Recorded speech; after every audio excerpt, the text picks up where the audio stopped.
Assalamu alaikum, everybody. How are you all doing? I hope you are all fine. It's Tuesday, it's another Trending Tuesday, and we bring to you the top topics from the last week, or we select a couple of them to bring to you from the topics of last week, inshallah. So, you need to tell me, Assalamu alaikum, how are you doing? Where are you from? This is not just about me speaking, it's about you as well. We need to have interaction here, brothers and sisters. And my name is Layla Finner, and I'll be popping in out because I have to do something busy with my dolls, and I'll pretend that my dolls are my children and I'm the mommy, and I'm trying to work, but they won't let me, except for my other doll, Layla. That's her name.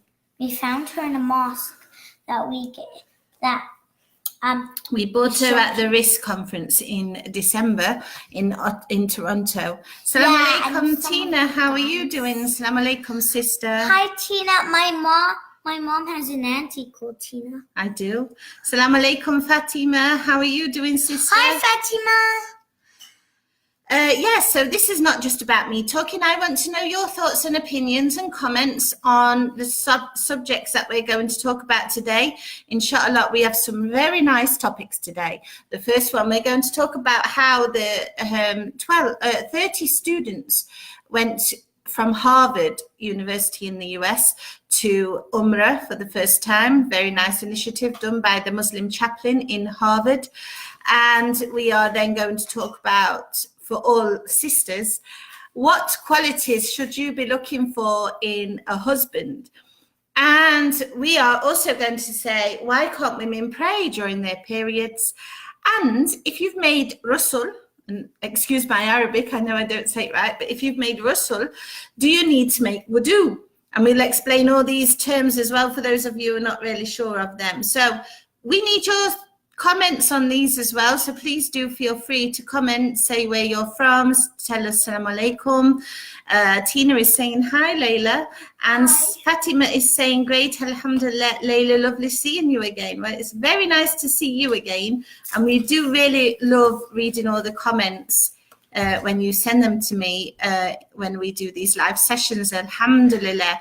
So please do feel free to speak. Salam alaikum, Atif X. Hi, today is my birthday, so kindly wish me and don't forget to mention my name.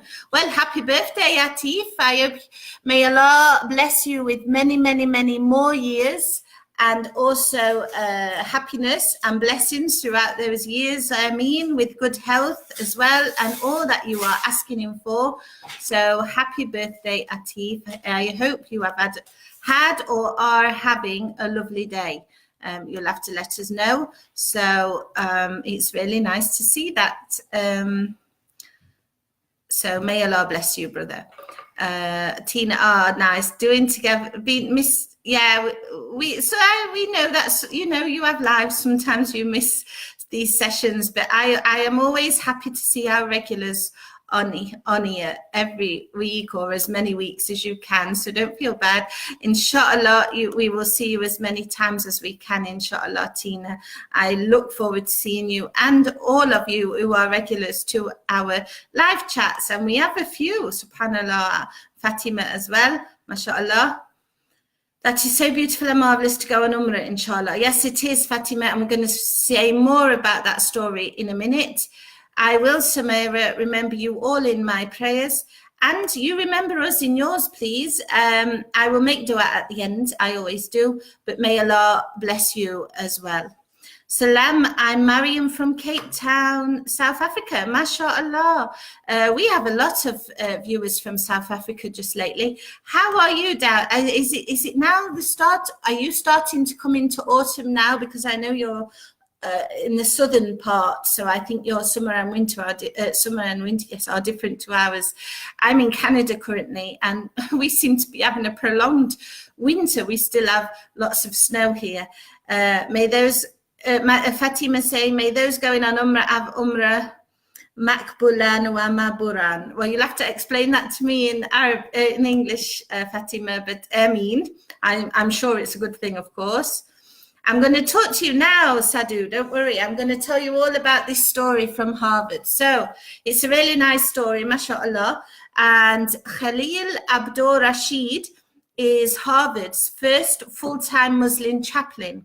And during the winter break, so not the spring one, the one just passed in December, January time, he and his wife, Ustada Samia Omar, led a group of 30 students on a trip to perform Ummrah. Now, they spent 8 days there. Their time was split between Mecca and Medina, like many of us do when we make this trip. And for many of the students, this Ummrah trip was not only the first time to make an Islamic pilgrimage, but also the first time out of the US. Now, how fantastic is that? The first time you ever travel abroad is to do Ummrah. May Allah bless them and may Allah accept all of their Ummrah. Ameen.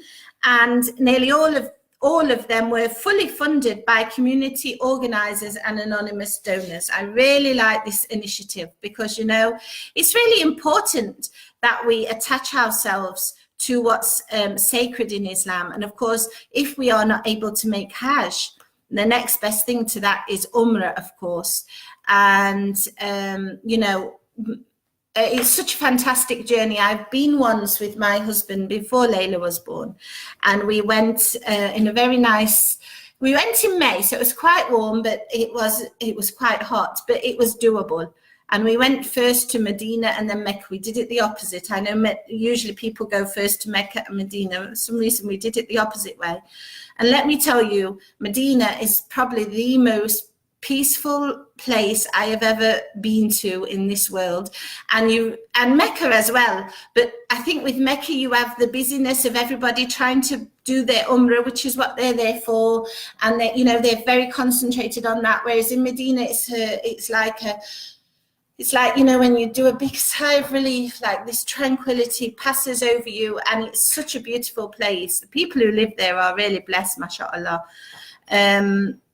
If anyone is new,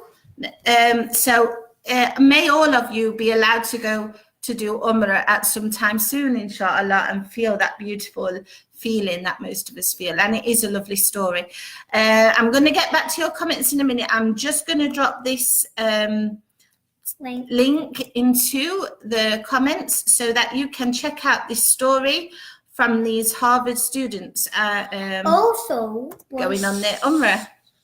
While she's doing this, I have a surprise I want to show you. They don't want to see your plasticine, Layla. No, it's not plasticine. Modelling clay.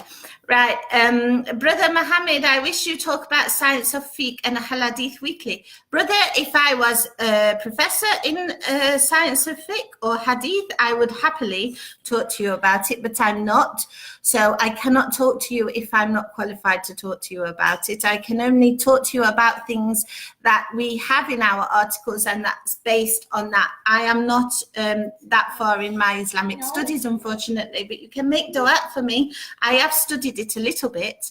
I did some studying of fiqh and also hadith, but nowhere near enough to be able to talk to you or address it. So, but however, I can maybe bring it up in our meetings that we may, maybe we can have something like this in the future to discuss some kind of Islamic concept by a proper scholar. I am not a scholar, so I can't go into details. I can only tell you all about our fantastic articles and my opinions, but for proper Islamic studies, I'm not qualified. But I will bring it up, brother, because it's a nice idea, mashallah. Fatima, you have started the fall and autumn. Oh, mashallah. You know, I love it. I love that time of year. I love the colour changes. It's my favourite time. Salams Maxine, yes, I am originally from Nottinghamshire, which is in the East Midlands. I'm assuming you're British because you can tell my North of England accent. I live now in Canada. We moved last June, but I did have a 12-year period living in Egypt as well, which was fantastic, mashallah. So I've travelled a little bit. But yes, originally I'm from Nottinghamshire in the East Midlands in England. Assalamu alaikum, Ahmed. I wish you all the best, sister. Ummrah Mubarak. I wish you all the best too, brother. And may I'd, inshallah, you will all go soon to Ummrah, as we've said. Assalamu alaikum, MD Badru Alam. I'm sorry, brother, if I say your name wrong. I don't know how to pronounce it. You'll have to let me know in the comments. They will have a charming time at Ummrah. Indeed, they will, brother Mohammed. I believe so. It's such a beautiful thing. Sama, we don't have a specific topic. We talk about some of our top stories from the week, from the previous week. So today we just discussed about how a group of Harvard students made Ummrah for the first time, which was fully funded for them by community organizers and donors, and the Muslim chaplain there and his wife took them all to Ummrah when they had a lovely time. We're also going to discuss 5 qualities to look for a husband, and brothers, you can apply it to the wife as well. So it's not gender specific. I just want to point that out, but this particular article was written for husband. We did have a wife one, but if I talk about all of that, we're going to be here a long time. We're also going to discuss why women don't pray during their monthlies, and do we need to make wudu if we made a ghusl? And excuse my Arabic, it's not fantastic, but I'm trying, inshallah. Assalamu alaikum, Balat from Italy, mashallah. How is it down there in Italy, brother? I hope you're having a nice time there. I've always wanted to go. We just watched a program where a man was living near the lake and he was fishing. It looked fantastic, mashallah. Assalamu alaikum for Deborah. Assalamu alaikum. I miss you, dear sister. How are you doing? Okay, Fatima, please make dua for us, inshallah, whilst we play Aisha. Assalamu alaikum, Mohammed Kamal Adam. You're watching from Nigeria. How are you doing, brother? Assalamu alaikum, Sister Tammy. How are you doing? We miss you. Sister Tammy, hi, Auntie Sister. Hi, Auntie Sister. Hi, Auntie Sister. Yeah, that's what I'm going to call her from now on. We love Auntie Tammy. Oh, she's not mine. She's my sister. We're not biological. I'm talking now Islamic terms. Yeah, but she has 2 sisters. Yes, I do have 2 sisters. Yeah. Assalamu alaikum, Hakeem. How are you doing, brother? Deborah, salam, sister, please pray for me. I'm undergoing treatment for eye problems. Inshallah, I will be able to go to Ummrah again. I'm thinking we should go after my treatment. May Allah bless you, sister. May Allah bless you, Deborah. May Allah make this operation or treatment easy for you, inshallah, and give you the blessing of the eyes. So I'm assuming that your eyesight is faded slightly, so inshallah Allah will give you shifa and make you fully recovered, ameen, and that you can go on Ummrah and it will be accepted, inshallah. Please take care, sister, and inshallah all will be fine. Make lots of dua and dhikr to Allah, and inshallah it will all pass, alhamdulillah, inshallah. So the next topic I want to talk to you about is the 5 qualities to look for in a husband. This was written specifically for sisters, but I think it can be applied also for wives, for the brothers watching. And if you have any comments on these points, please let me know in the comments, because it's not just about me or my opinions or the writer's opinions, it's about you as well. What do you think? The first one that is discussed is religious commitment. It is not just about the appearance, and this is really important, and this is for men and women now. When you are looking for somebody to marry, it's not just about whether he's having the very big beard or he's wearing I forgot the name, thawb, is that right? I'm thinking galabeya, but I think that's an Egyptian word. It's not about whether he's wearing all that or he's got the big beard. It's not about whether the woman is in the niqab or she's wearing abaya. It's a little bit to do with it, but let's face it, ladies and gentlemen, somebody can look religious and they can look the part, but inside they are not They are far from the part. And I'm sure all of us have met somebody like that, or have encountered somebody who looks really religious. And if you look at him, you're thinking, MashaAllah, look at this man, or MashaAllah, look at this sister. But when you talk to them, it's the complete opposite. So we have to be careful. It is not just about appearance when you're looking for religious commitment. It's about what they do in their character, their actions. Are they doing their 5 times daily prayer? I mean, if they're doing Sunnah prayer, that's even brilliant. But at least, are they doing their 5 times daily prayer? Because it's important. How is his zakah? Is he paying it if he needs to? If he's falls into the category that he should be paying his zakah, because of course there are conditions when you don't. Is he paying his zakah? Is he doing it properly? Is he doing it on time? Is he taking it seriously? Is he helping in charity? Does he give to charity? Is he doing it freely? Or she? Remember, brothers, this is also applying on sisters, but as I'm a sister, I will talk about them,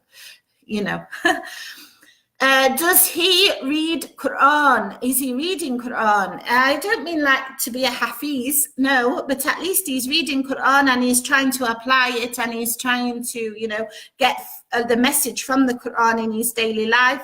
And this is quite important.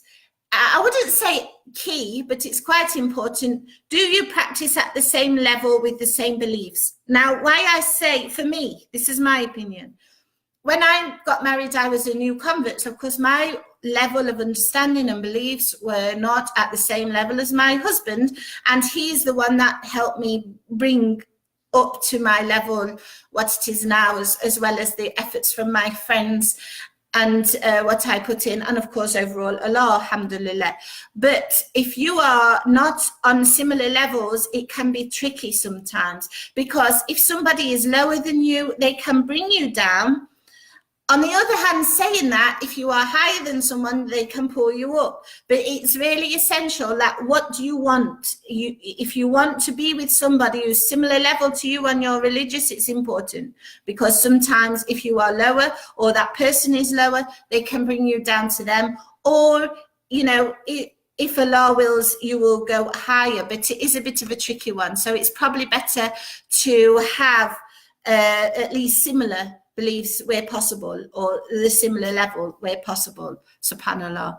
The next quality is good character. How does he treat his family, or she? How do they treat people who work for you? Like if you have a workman come in to do something in your house, in many countries you might have, I hate this word, but you may have somebody working for you. A lot of people might call this a maid. I don't like it. I don't like that word. I think it's quite, it makes this person seem less, and I don't like it whatsoever. So, but you may have employees in your house who are cleaning your house, who are taking. How does he treat these people if his parents have them? If you have a workman come in to paint your house or to do some work in the house, how is he treating this person? Is he treating them with respect? Is he treating them kindly? Or she? Are they kind and compassionate towards other people and towards different people? So not just like you, but different people that we get to meet in all walks of life. Are they kind towards these people? Are they compassionate towards these people? Is he honest or she honest? This is key. Of course, it's key. You don't want to end up marrying someone down the line and find out that they are living one big lie. So it's really important.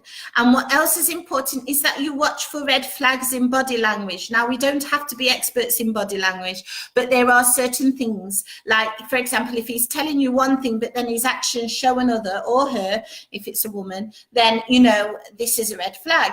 You need to ask yourself, is this person who they say they are? So it's really important. Of course, marriage is such a big topic because you get married to stay together for the rest of your life, inshallah. Nobody marries, as far as I'm aware, to end up divorced after a few years. So it's really important to get these points thought about before you enter that commitment.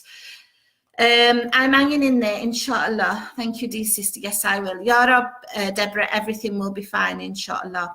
Bilal, my problem is that pray for me to get a good lady to marry in future. Inshallah, brother, may Allah grant you a good, righteous wife that you know, for the future. Listen to these tips whilst you're looking. It might help you, inshallah.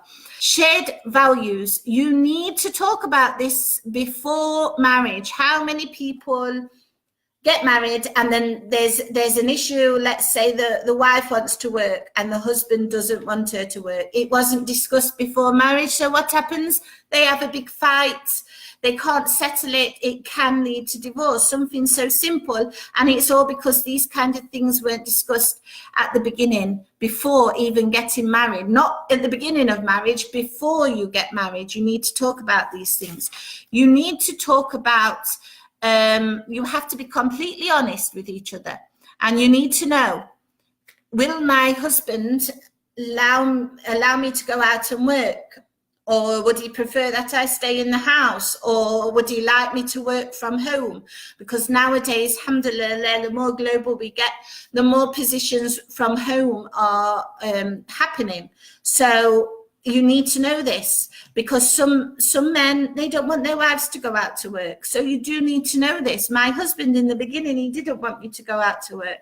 And it took 6 months for me to convince, and also his sister and his mother, to convince him, let her, because she's bored, she's got nothing to do, and she's in a foreign country, and this is a good way to meet friends. Eventually I went out to work, and then, you know, I worked in a company for a long time, and then when I had Layla, I didn't work for 2 years, and then I came here to work, so from home. So it's a nice position. But you need to know these questions before you get married. What about children? Do you want them, for a start? If so, how many? And also, who will be the main caregiver? Do you want your wife to be the main caregiver, or does she not want to do that? Do you want a nanny? You've got to talk about all of these things. Is this woman wanting a career, so she needs somebody else? You have to talk about them all. Do you want to travel? Do you like entertaining guests?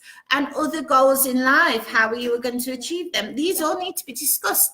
And it might be silly, like, do you want to travel? But some people are homebodies. They don't want to go anywhere. They don't like to travel very far. And around entertaining guests, some people might be like me. I do not like having lots of people in my house because it's just who I am inside. But from time to time, you have to do that. So, but on the other hand, if one of you is a really big social butterfly and likes to have lots of gatherings and all this has to be discussed, otherwise you're going to be clashing. And if you're not somebody like this, it can cause a lot of anxiety. So you need to get through that before you go ahead and marry. And then, you know, one of you announces, we're having a big family gathering at this time and everyone's coming, not just your immediate family like your mother, your brother. He says, no, everybody from all the distant relatives, they're going to come. If your wife or your husband has this anxiety in big crowds or in big gatherings, it's going to be a horrible thing for them. So these things, as strange as they may sound, they do need to be talked about, subhanAllah. Assalamu alaikum, Simo Hamid. Have I said your name right? How are you doing? The fourth thing is this man, I'm now referring now to just the husband, the woman looking for a husband, is he a family man? Now, this is important because the world has changed a lot in the last 20 or more years. Now, before, it was normal for the woman to stay at home and look after the kids and the husband to go out and be the main breadwinner. And we know that. And this is throughout all societies, not just in traditional Islamic ones. This is through all. Even in the UK for a certain time, this was normal for the man to be the main breadwinner and the woman to go and look after the kids. But nowadays the world's changed a lot and things are more expensive and the price of living is expensive. So usually what we find is that both partners working. In this case, is the man prepared to do his fair share with the family duties? Because if his wife's working and he's working, he cannot expect his wife to do all the family duties as well. It's got to be shared. And this has to be talked about. If you are agreeing that both of you will go out to work because you need it, or even if you don't, then of course you have to talk about who is going to take care of the kids. And it should be both. It should be split both. So this is how it should go, inshallah. And the last point is you need to find someone attractive to marry. Now, people might say, no, you don't, but yes, you do. You need to be physically attracted to someone because, you know, as much as it's nice and for us to say, oh, we should only go for character, the looks will fade. This is true. The looks will fade eventually. And of course, we shouldn't just marry someone based on looks. But at the same time, there must be an element of attraction between the two of you. So, you know, you have to have that. And it shouldn't be dominant. It shouldn't be the overall quality, but it should be there. You should be attracted. You are going to share so many things with this person, intimate things as well, that you've got to be attracted to them in some form. I mean, I just can't imagine doing that if you're not attracted to somebody. So it is an element that has to be in the marriage, in the qualities that you look for before you get married. So I am going to drop that link in there. What about all of you? Do you disagree with these points? Do you have different points? I mean, what do you think is important when you're looking for somebody to get married to, inshallah? Let me know. For me, I think I agree with most of them, and I wish I'd done some of them before we did get married. But, you know, especially when it comes to like discussing things like, you know, how you live your life. It's very important, like not necessarily children, but like when I came onto the social gatherings and things like this, entertaining, it's important to discuss these things because it can lead to, unnecessary arguments when all's said and done. But what do you think? Do you agree? Do you agree with those 5 qualities? What do you think is important to look for when you're looking for a potential spouse to get married to? Let me know in the comments and I will come back and read them, inshallah. Whilst you are hopefully writing to me in the comments, let's go on to the next question. Now, a lot of people may think, well, why can't women pray or fast during their monthly cycle? Now, a lot of people misunderstand this and they believe it's because it's a punishment, but it's not a punishment whatsoever. I mean, I look at it the opposite way. Women are so blessed more than men because we get the chance to have and to carry a baby inside our bodies for 9 months. And of course, we cannot do this without having the monthly cycle. So why do people think this is a punishment? I don't know. I know it can seem to be because they can be very painful. They can make you very tired. They can make you ill even. I've known women who have become very ill, physically sick before or during. So it's not an easy experience whatsoever. But the thing that we seem to forget is that, don't we understand that Allah knows that? Of course he does, because he created us. He knows very well that the monthly cycle for the woman is extremely, or can be extremely painful. The hormones, the shifting of hormones all over in the body, obviously, you know, if you have brothers, you know, if you are married or you have sisters, you know, the swings are going like this around that specific time. So it's not an easy time whatsoever. And Allah knows this, and you know, he knows it's not a pleasant experience for women. Many women suffer terribly at this time, and we all forget the very simple concept in Islam, and it's such an important one at that, which is Islam. If something in Islam is difficult, then Islam is bringing the ease. So when someone is going through a difficult thing, there is an ease in Islam. Islam will give that person concessions. And for women, it means that during the prayer time or fasting, it's there to make it easy for her. Because women know that when we have this time of month, it can be difficult to pray, because let's forget about the impurity now. I'm talking now first and foremost about the pain that we have, and also because you can get very bad back, very bad pains in the abdomen. It's hard. So it can be very difficult to pray. And because of all the hormones, the big hormones sweeping through your body, and of course what's happening during that time, to fast would be, in my opinion, just silly, because you can become dizzy, it's not good for you at this time. I suffered dizziness right before, so there's just no way on earth I would be able to fast during. And Allah knows this. If we come to the impurity, we have to be clear. Impure does not mean unclean. And it's explained wonderfully in this article. Let's say that again, because it's really important to understand. Impure does not mean unclean.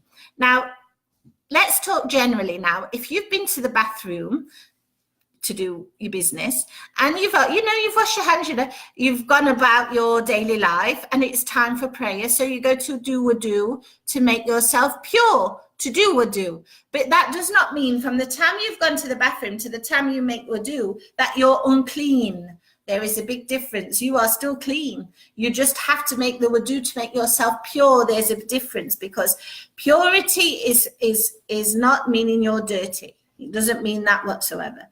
And this is explained wonderfully in this link that I'm going to drop in.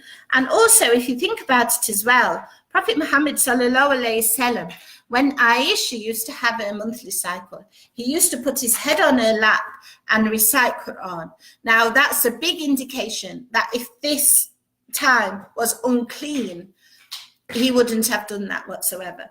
So, we do have to get rid of these taboos about it being unclean. It's not.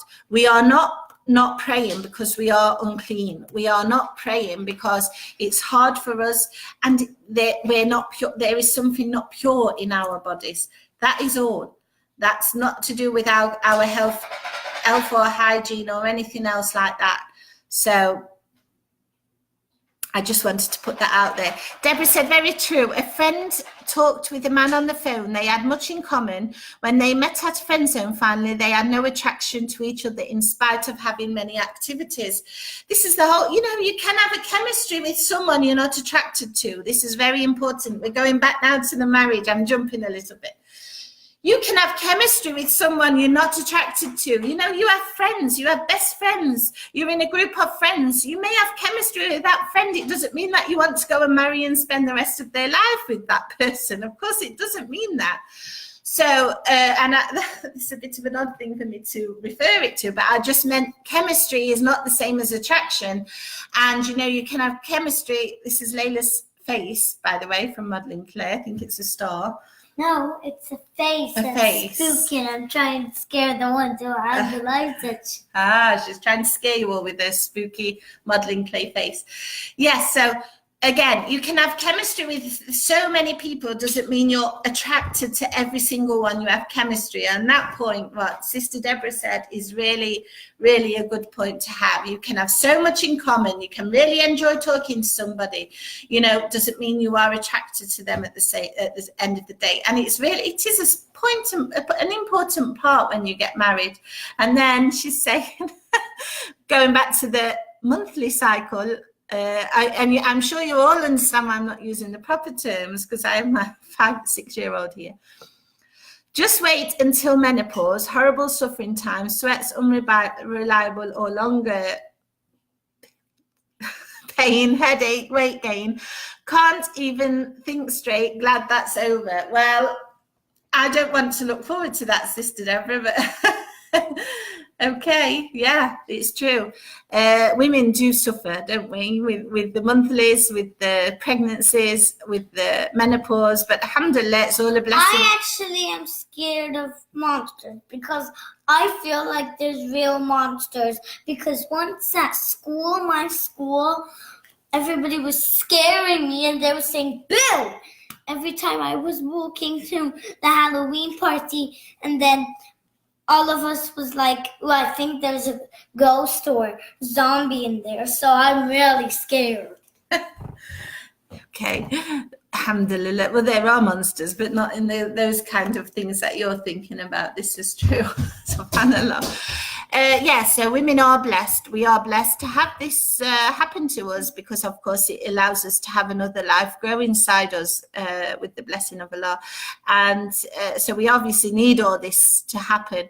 But that's why Allah is merciful to us women and allows us these concessions when we're praying and when we're fasting, alhamdulillah. And I think this article, it really explains it wonderfully. So please do click on it and have a look. And the last point I want to talk to you about from our top articles is it's a very commonly asked question. A lot of people get not sure about it. If you are taking a shower or a bath, or ghusl, and my Arabic is not good, but you know, the ritual bath, ghusl, should you then take wudu as well? Okay, so the scholar says, the scholar, not me, I'm not a scholar, it's from our scholar. He says, if whilst taking a shower or a bath, you washed and gargled your mouth and you rinsed your nostrils, then you do not need to make a fresh wudu. However, if you took the bath and shower and you didn't wash and gargle your mouth and you didn't rinse your nostrils, then you do have to do wudu, because obviously rinsing your mouth and rinsing your nostrils is an essential part of the wudu.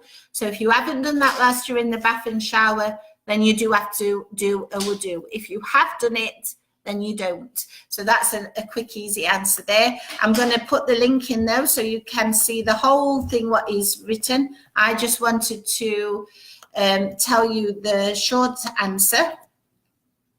So it is a commonly asked question, subhanAllah, and the answer is there. This is my scary, most funniest face ever. It has a clown nose, and its tongue is sticking out right here. Well, listen, look, Sister Deborah says, don't worry, sweetie. Allah takes care of all of us, because he does, doesn't he? So nothing nasty will get you, inshallah. And yeah, not like a tiger. No, well, I don't think there's many tigers stalking Canada right now. And Simo Hamed says, may Allah protect you, no worries. Exactly. So don't worry. Okay. And I don't think there'll be any tigers coming to Canada for the near future. It's too cold, for one. So that's all our links for the day. I hope you enjoyed them. I've really enjoyed talking to you. I want to talk to you about 3 things. The first is we have a Telegram channel. Now, a lot of you ask us, are you on WhatsApp? And we are not on WhatsApp, because at the minute WhatsApp doesn't have the security settings that some channels do. So, you know, I don't want to be letting my number be known to many people. I apologize for that, but I just don't. So we instead have Telegram. You can download it on your Facebook, on your phones, and you can join us on there. I share 2 to 3 top stories of the day on there, and sometimes we share quotes, sometimes I do polls. So feel free to subscribe and join us. Sister, this is what it says in the link, so please you can click on there and see further, inshallah. He's saying that if you're in the shower and you've done all the rinse the mouth and done your nose, you don't have to do wudu. But if you haven't done all that, you have to do wudu. So he explains it in more details than that. So please feel free to have a look on there. As I said, I'm not a scholar. I'm just repeating what's been written. Hello, Assalamu alaikum, Manisha. How are you doing? Thank you for the purple hearts. I assume they're for Layla.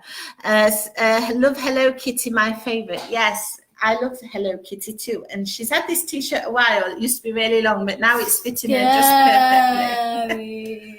Yes, that's the scary thing. Yeah. So please feel free to subscribe to us on Telegram. We are there. And where else are we? Well, we also have a newsletter. So you can subscribe to our newsletter for free, and I'm giving you the link as well. And this is really nice. So please subscribe to our newsletter. It usually comes out every Sunday. I was a bit late. It came out today this week. And it shows just a few of our top articles of the previous week from all the different sections on our website. So please feel free to subscribe for free to our newsletter. We'd love to see you there. And last but not least, we have a group. Now, the group is for converts.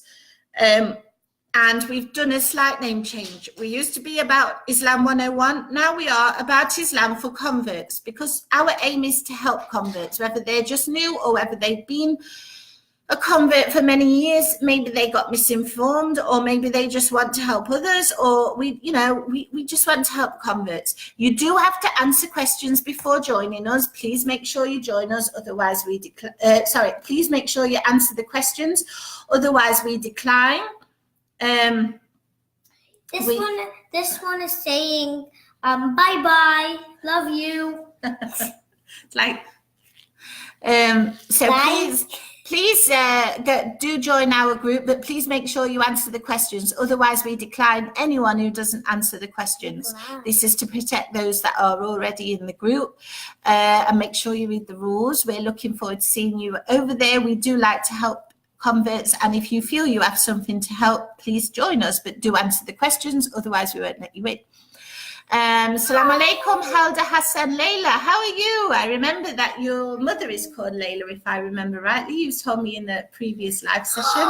Yay, you're back. I missed you so much. So, you're back. So, Fatima, how are you? May Allah accept your prayer. Hi, Fatima. Wait, this is my head. Bye.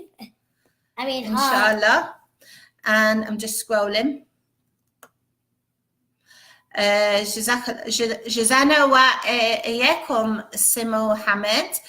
And I just want one more thing to tell you. Yes. About Islam are looking for amateur writers, or, if your hobby is writing and you really love writing, we are looking for writers for our blog. We are going to have a blog section on our website. Now, you will have to write within reasonable boundaries of what our website guideline is, but you are not going to be as restricted as our full-time writers. So I am going to, when this video ends, I'm going to give you the link where you can click and you can submit if you are interested in blogging for About Islam. I will put it, inshallah. Used to be a so please, if you are interested in blogging and you want to get your thoughts heard about certain topics, I'm going to put that link for you in the comments after we finish, because I don't have it to hand now, and you can click on there, inshallah, and you can submit, because we are looking for young writers, and blogging is the perfect way to start. However, if you are also a wonderful writer, you've had a few experience in writing, and you are from the US or Canada or the UK, please get in touch with us via Messenger, because we do have some sections who are looking for full-time writers right now from those 3 countries. And it's not we just need correspondence in those 3 countries. That's what that's about. So please, if you are writing and you are looking for extra work, please let me know. Send me a message on Facebook on our page, and I can forward your details on to the editors who are requesting these people right now, inshallah. Fatima, you can send me a message on Facebook, and I will tell you where to send anything, a CV or whatever from. And if you're interested in the blog, I will just leave the link in this once I've finished. So, but brothers and sisters, I really enjoyed today. I really enjoyed your comments. May Allah bless you all. Jazakallah khair for your constant support on our page and reading our website. This is what the slime is talking about. May Allah bless you all, and we do read all the comments that we get and all the messages, and we reply as much as possible. We do this several times a day on all our social media networks. So we know how you're thinking if you're writing to us, and we know what pieces you like and so on. We never ignore anyone. So inshallah, may Allah bless you. Jazakallah khair for all of your support. May Allah give you all good health and blessings and your families as well. Ameen. And may Allah help all the oppressed brothers and sisters in the world who are facing some atrocities right now. May Allah give them patience and comfort, and may Allah ease their suffering very soon. Ameen. And anyone who has suffered and died at the result of an oppressor, may Allah grant them Jannah. Ameen. That's all from me, and that's all from Layla. If any of you and my name's Layla, just to tell you. I think everyone knows your name is Layla by now. That's it for today. So I'll see you all next Tuesday at the similar time. Assalamu alaikum rahmatullahi wa barakatuh.